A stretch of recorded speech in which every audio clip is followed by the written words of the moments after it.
Today's Daf Monday is Daf Vav. We're learning the different opinions regarding how many dayanim you have to have. We have one opinion that even one dayan is sufficient, but tzedek tishpei damisecha. You can just adjudicate even just tishpei in singular. And the other opinion says you need of three, because we learn now three times Elokim written by the Sanhedrin. And according to Rashi, the two opinions depend as whether you believe that what it says by the Sanhedrin is aid of Parshas Kosev Khan, that it's mixed up, it belongs in the dinim of Halva. And then you say that everywhere you need three dayanim, or you hold that no, ain't aid of Parshas Kosev Khan, there's no mix up at all. Only by Sanhedrin you need three, but everywhere else you don't even need three, you only need one. Mahat Teisus only with the Rabban.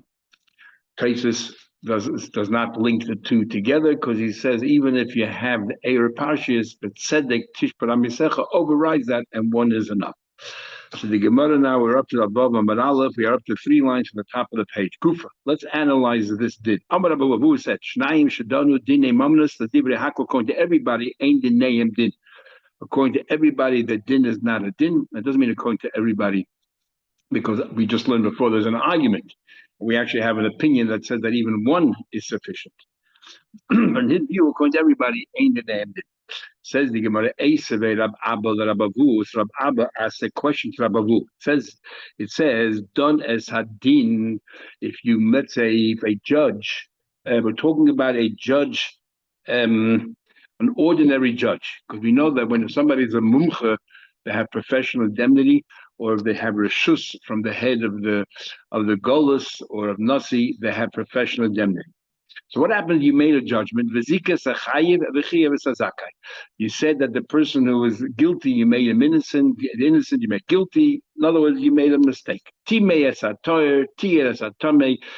that was torah by mistake, you said it's really tameh, or something that was torah tameh, you said it was torah. Masha asa asa, whatever you did, you did. The Gemara later on learns out the fact that we say whatever you did, is talking about that the damage already happened by you. You physically went in and you took something that is tameh, that really is tameh, and you said it was torah, and you touched other things, so you ruined it for them. Umishala the base, so you have to pay. You have to pay. We don't say over here, undo it. Let's say you told the lender to collect the money when you were wrong, and you shouldn't have told them that.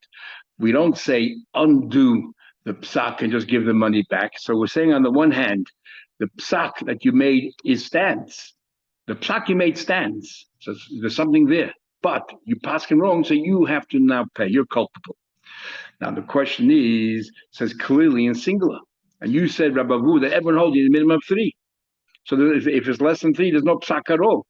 It should just give the money back. They accepted them upon themselves. Now we know if you accept judges, even if they're generally disqualified, even if you accept your father, it's a valid judge. If you accept, and you accept them entirely, and they make a mistake, then that's too bad. So Gemara says, the Amrullah, you said the Yantalan din Torah. You said we want you to paschal din Torah, according to some of the portions, didn't actually say it, but it's implicit in your words that you wanted him to paschal correctly.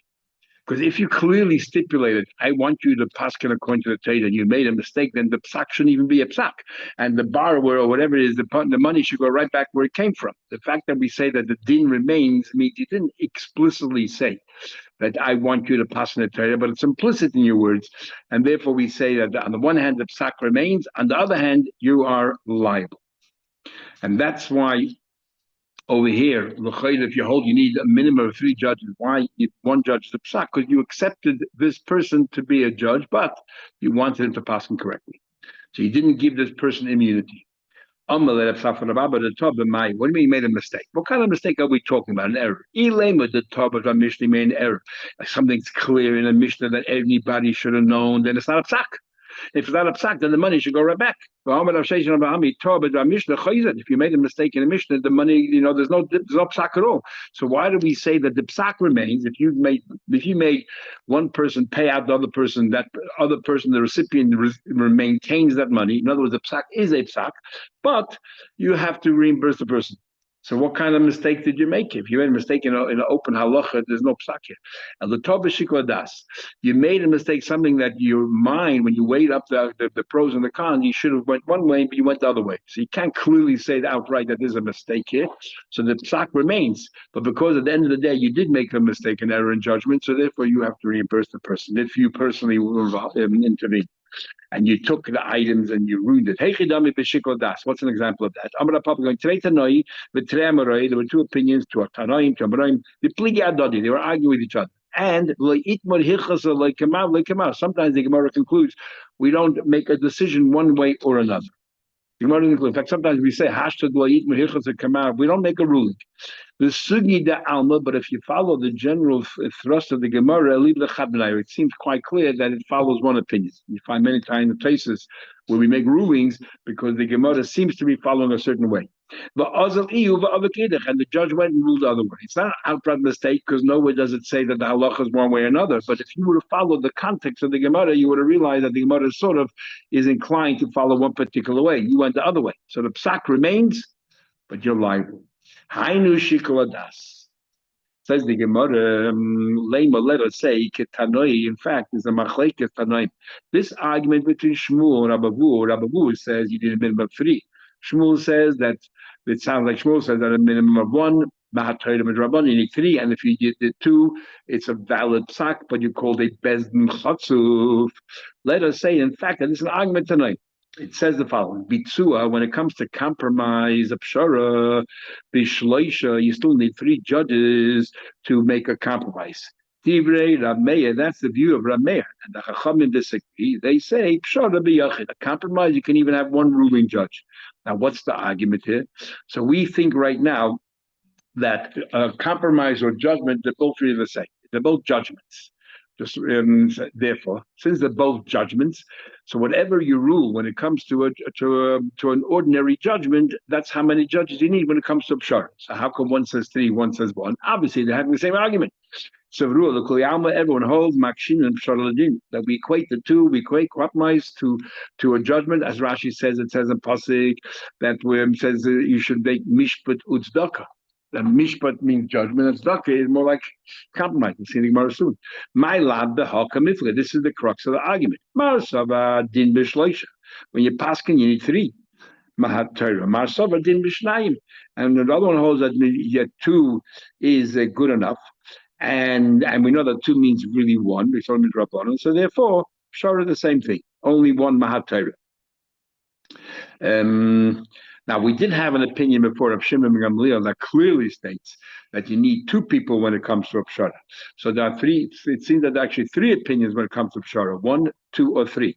1, which is the view of Rameir; 2, which is the view of Shimon and Gamliel; and 3, the Chachamim. So Rameir holds that Mahatayda 1 judge is enough, same to pshara, and the Chacham hold Mahatayda you need 3. That's the argument of Shmuel and Rabbi Abu.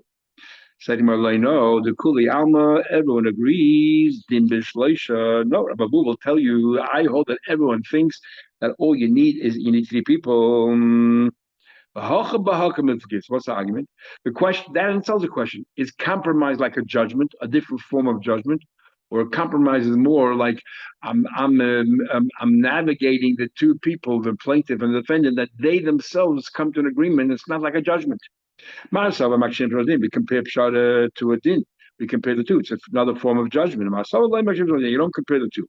Let us say tanoi b'pshara. In fact, let us conclude that there are 3 tanoim when it comes to compromise, and that is marsava b'shleisha. That one holds that you need. Rameir holds you need 3 people. Umasava Shimon Gamliel, we mentioned before, we learned yesterday, holds you need 2 people. Umasava, and the Chachamim who argue Rameir hold only Yachid 1. That's 3 opinions.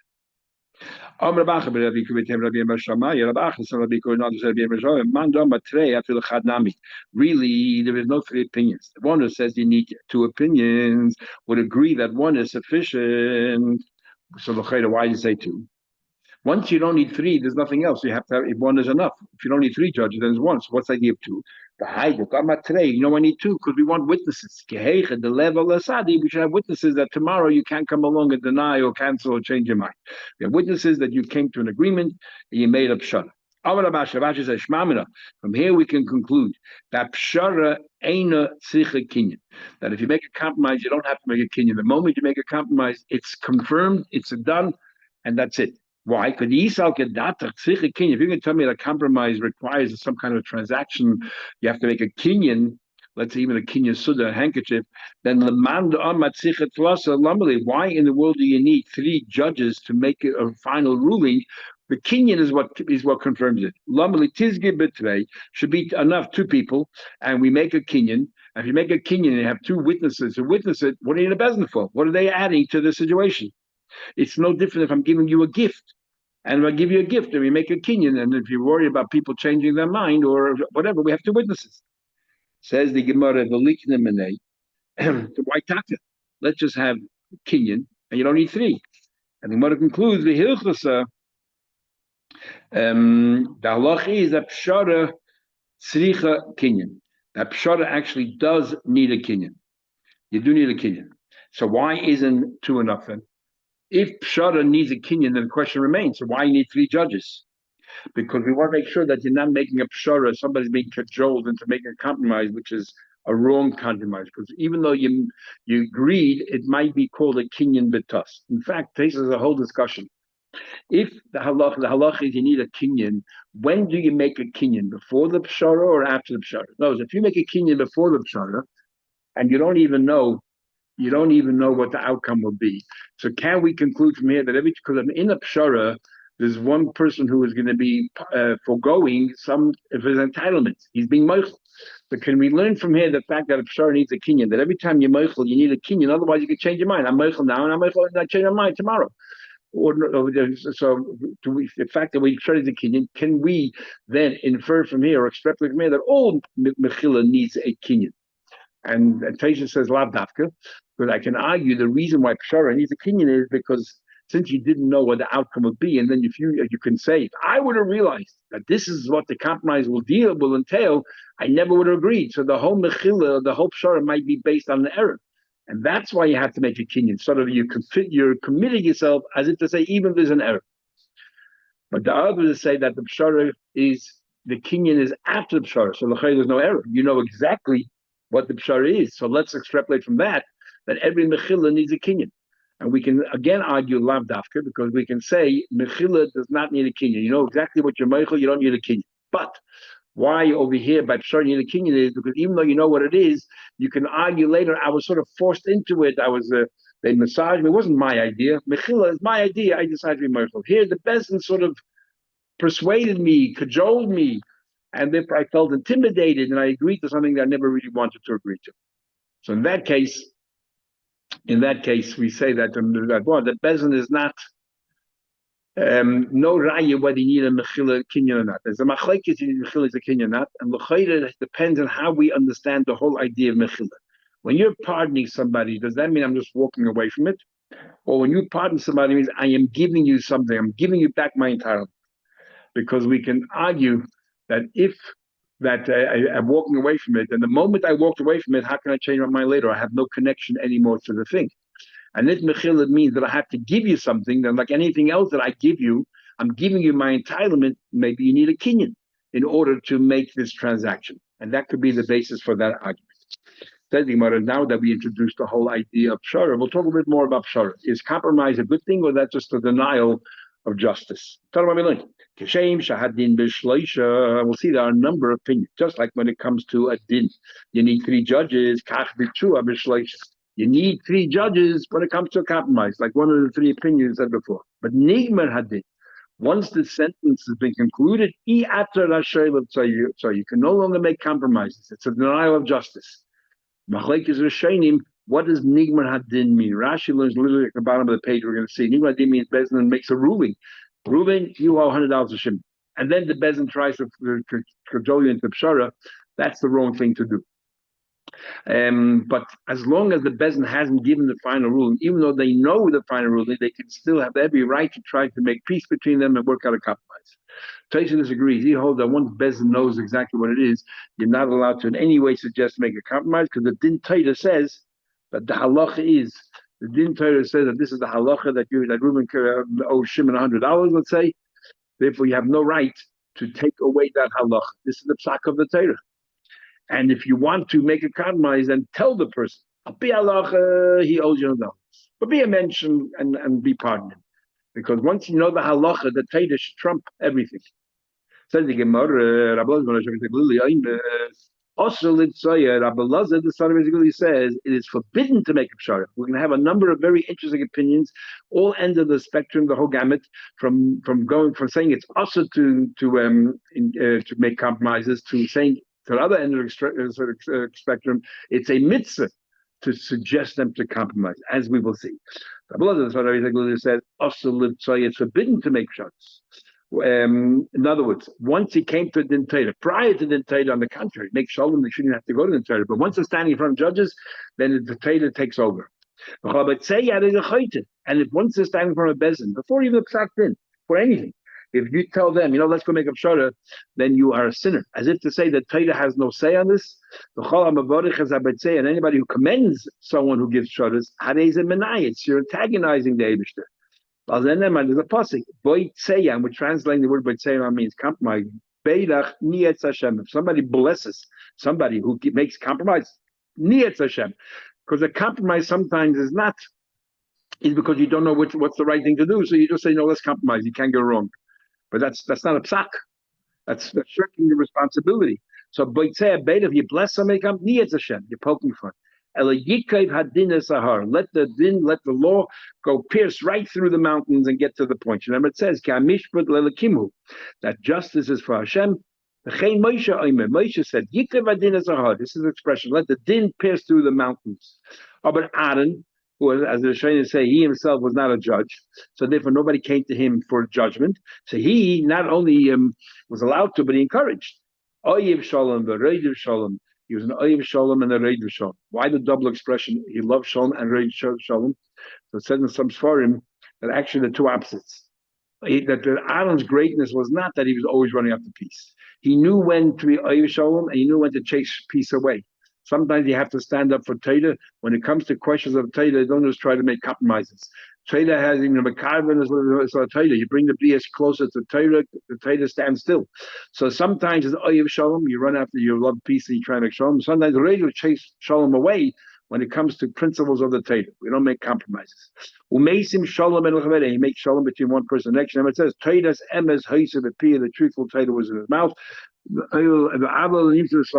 there was no avla at all found in his lips. B'shalom u'mishar halach, he went the direct way. Iti with me, v'rabim heishiv mavan. And using this particular method, he brought many people back to Torah mitzvahs. Bottom line is, he holds it's forbidden to make compromises in action of Veda. Interesting, once you told me it's asur l'tzoya, why do you still have to say v'chola b'tzeh reis achayte? As if to say it's more than just asur. We have expression asur, but here we're saying more than that. If you b'tzeh, you're actually a sinner, which is a step above saying asur. And you're not allowed to even commend someone who did that. Rabbi Lezer disagrees. He says the pasuk b'tzeh beilech has nothing to do with the compromises. And make compromise, maybe you're allowed to, maybe it's mitzvah, but definitely has nothing to do with compromises. So what's the pasuk mean? B'tzeh beilech niyetz Hashem. B'tzeh can also mean aganif. You stole a sort of wheat, and you ground it, buffer, you baked it. So as far as Geneva is concerned, you made a change. You change it, and the din is you're allowed to keep it. Because shinei koina. The hifrish b'men chala, you set aside chala. Keitzad mevarach. How can you make a bracha? Ain't the mevarach or not? You want to make a bracha? Sheki d'shana mitzvayis v'tzavana. You're not making a bracha. You're being nice, antagonizing. Well, then it says u'b'tzeach v'yastil. Beidich, and then you make a bracha, niyetz Hashem, you're antagonizing Hashem. Now, this is a very interesting machlekes. The bracha we're talking about here is the bracha of the mitzvah of challah. We don't talk about the birchas hanenin, the bracha of making a maitzi. So the big machlekes is the Rambam and the right. The Rambam holds that you cannot make a bracha on something which is stolen birchas hanenin, because there's a if you did it, even if you did it b'sheigig, you cannot make a bracha afterwards. Like Birchas Hamazon, and obviously made a bracha before you didn't realize it was usher. But once you found that it's usher, let's say you ate something treif by mistake, you can't. And surely, but amazing, you don't make a bracha. The Raiva totally disagrees. He says that Birchas Hanenin is very different than the mitzvah. When it comes to mitzvah, you can say Ashaykim Shem and meanwhile you're stealing. But when it comes to Birchas Hanenin, I'm having pleasure. The fact is, did you have pleasure? You did have pleasure. So therefore, the Rebbe holds, even if you didn't be amazing, you make a bracha. Rishayim bracha achrei. In Halach and Shulchan Aruch, the Taz and the Rebbe, we pass as follows: that where it's b'sheigig, you make a bracha achrei. Whereas b'mezid, you don't make a bracha. Says the Gemara. Meanwhile, it has nothing to do with compromise. There's a third view how to interpret this pasuk, and the third view is that Meir says, "Lo nema b'tzei Yehuda." Talking about Yehuda. Shenemar it says, because the word b'tzei is talking about Yehuda, where he said, "Yehuda lecha mabetza." What did we gain? Kinara gazachinu. That what do we gain by killing our brother Yosef, which is a parsha by Yosef last week? Yehuda. Anyone who commends Yehuda for that advice, it's actually wrong. Because Yehuda, if he would have said to them, let's release Yosef or let's spare his life, they would have done it. Let's not sell him. They would have listened to it because he was the most respected. So therefore, even though he came up with this idea of what we gain by killing him, let's just sell him on, you shouldn't be commended for that at all. As we know, he got punished and so on. So, but again, nothing to look comes along next to view. Rav Shimon Kocher says, Rashi and Taisus in many places throughout Shas, was this Rabbi Akiva's son, which is Rashi's view. Rabbi Shimon Kocher, Rabbi Akiva's son, and Taisus says Chas v'Shalom to refer to Rabbi Akiva as Korcha, the Baldy, which is a derogatory, pejorative name. He said, mitzvah, not only you're permitted to compromise, it's a mitzvah. It says, emes umishpat shalom shiftu b'sharechem. You should make emes and shalom. You should judge in your judgments. Now you can never really make shalom, because if you're going to make the cold letter of the law, one person is going to gain, but one person is going to lose. What kind of shalom is that? Only a shalom makes so everybody walks away happy, thinking that they won. There's justice, there's no peace. There's peace, and there's no mishpat. In other words, he holds that a compromise is a psak. It's not shirking responsibility or being derelict. It's on the contrary. This is a form of a psak. In fact, this is the ideal psak, because both sides walk away feeling happy that they've won. David says David used to do mishpat to tzedakah. He did mishpat and tzedakah. How can you do both? Well, the Kamokin just mishpat and tzedakah. There's mishpat, there's no tzedakah. There's tzedakah, mishpat, tzedakah, there's no mishpat. Ella will say, Eizehu mishpat sheyesh tzedakah. Which mishpat has in it tzedakah? That's compromises. Says Gemara. Also, the Tanakama, this first opinion that we had, Rabbi Lezer, the son of basically you said that it's actually forbidden to make compromise. What does he do with the pasuk mishpat uzdaka? What did he do? Because how can you have a mishpat and tzedakah at the same time? You say you're not allowed to make compromises. Also, Tanakama, he learned donas adin zikas azak chayiv is a chayiv. If you corrected, make a psak, those who are guilty were found guilty, innocent. But then he saw that the law is that the poor person owed $100 to the rich person, but it's a rachmanis on the poor person. So what would David do? The Ra he saw that this poor person now has to pay money. He went from his own pocket and gave the poor person $100 so he can carry out the psak. That's what the pasuk means. Mishpat of tzedakah. Compromise is forbidden because the compromise is not a psak. It's a walking away from a psak. So what is it? It's mishpat uzdaka. You know what he did? He ruled. As tzedakah, he helped out the name. Mishpat lezeh uzdaka lezeh. Mishpat to this person and tzedakah to this other person. Just make a pause for 1 second.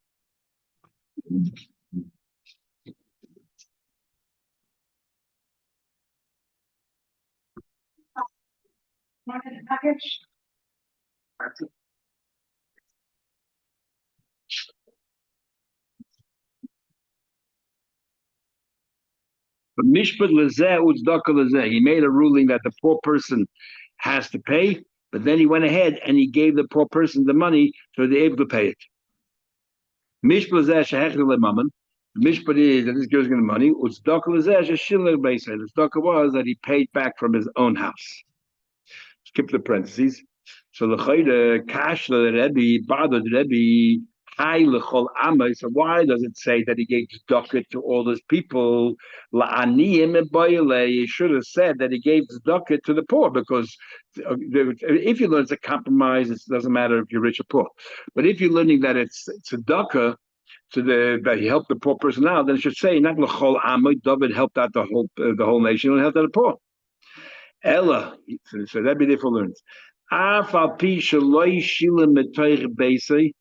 Even if the guy didn't, even though Mel didn't have to help the person out, the person who lost was a rich person. So where's the tzedakah?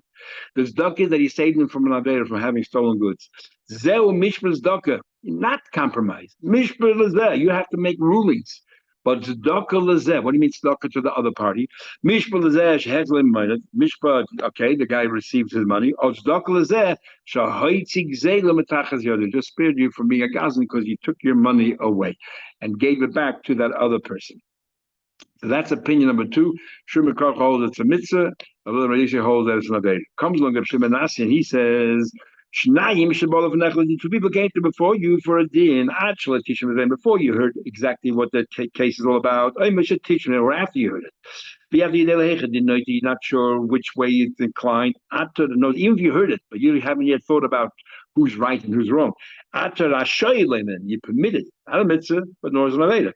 You're permitted to say to ubitzu, go out there and make a compromise. But mishatishma divrein, once you heard what it had to say about your you know exactly which way it's going. You're not allowed to go and tell them, let's compromise. And then it says, that if you want to avoid machlekes, Reish is modern from going machlekes, but before it was revealed exactly what the machlekes is all about, the toish send them away from the Torah and trying to make a compromise. Koidim is galeri. You want to interpret before the arguments are revealed. Ata yochel lenachay, you can send them away. But once it's been revealed, you can no longer send them away. And we said before, reveal doesn't mean knowing the case. Reveal means, according to the Gemara, that you actually have an idea which way the case will go. Comes along at Lakish and says, two people come to judgment. One guy is a soft person, one guy is tough. Before you heard their arguments, or even even after you heard their arguments. But the other day, you're not sure which way it's inclined. That's tantamount to not hearing it, not getting involved in Torah. After I show you, you're allowed to say, "Ain't ani niskeg lechem." I don't want to get involved. Sheman is chayiv chazer. You're worried that maybe the tough person will be found guilty. V'nimtze chazer greatly. He will begay you the yarn. He won't give you. He won't let you live. He'll wherever you go, he'll harass you, harangue you. So you can walk away and say, I want to avoid the whole case. Now, it's only talking about one person is soft and one person is tough. Because if both are tough, the one tough person will come out against you, but the other tough person will be your support, and that might be enough. Once you heard what they had to say, and after your day, you have an idea, you have an inkling which way the halacha should be, you're not allowed to avoid obstruction. It says, you're not be intimidated from anyone. Once they're standing before you and you have a dentity, you're not allowed to walk away from them. Rabchana says, know what we do with that pasuk? That you should not in any way put your words in the you should make sure that the Eidim know exactly who they are testifying before. They should know who they're testifying about, because they should know that when they're coming to testify that one person owed others money, the Eibishter is involved as well. And therefore you're testifying about the Eibishter, because the Eibishter says, I will make sure that if somebody was lost that didn't pay incorrectly, the Eibishter is going to reverse them somehow. So the Eibush is involved now in this judgment. And before you, who you are testifying, as it says in the king, and who is going to then eventually avenge that. And it says, when they're standing in the Torah, they should know they're standing before the Eibush. These are the witnesses. We're not just talking about the plaintiff and the defendant, we're talking about the witness as well. We are dayanim yedin. So too the judges should be aware. Mihei danin, who they are judging. Belief name mihei danin, before who they are standing. Umi asili parban, who is going to take out justice to them if they are not behaving correctly. So it says elikim nitza badaskel. Abish is involved in every single mishpat. Shafat says, look what you're doing. You're not just judging a person. Kila Hashem. You're judging Hashem. Shema Yema Dayan, so Dayan will say, wow, this is really intimidating. Every time I go to a court case, I'm judging Hashem. What happens if I'm passing wrong by error? Mali B'tzar. What in the world do I need to get involved with? Let me walk away. And I don't want to take my responsibility. Talmud Leimer, it says a pasuk, Imochem b'dvar mishpat, with you with dvar mishpat. As long as this is what you feel the right law is, that's good enough. If you feel that this is rightfully so, after listening to their different timings, that this is where the psak should be, and you're basing yourself on that psak, that's all right. You won't be punished. You cannot be blamed for not knowing beyond what you hear in the court case. So therefore, as long as you're not corrupt, you're passing correctly, that's good enough. So you don't have to worry. What would be an example of Gemardin? We said at the top of the page that once a Gemardin, you can no longer encourage compromise. Each plays like it. Sounds like a final ruling, which is exactly what Rashi said before. And Tosha says, even though the Gemara seems to imply like Rashi, but he finds it difficult to understand. Obviously, you cannot. What do you mean? Tomorrow, come along and say, let's make a compromise. First of all, why would anybody listen? And what's the point?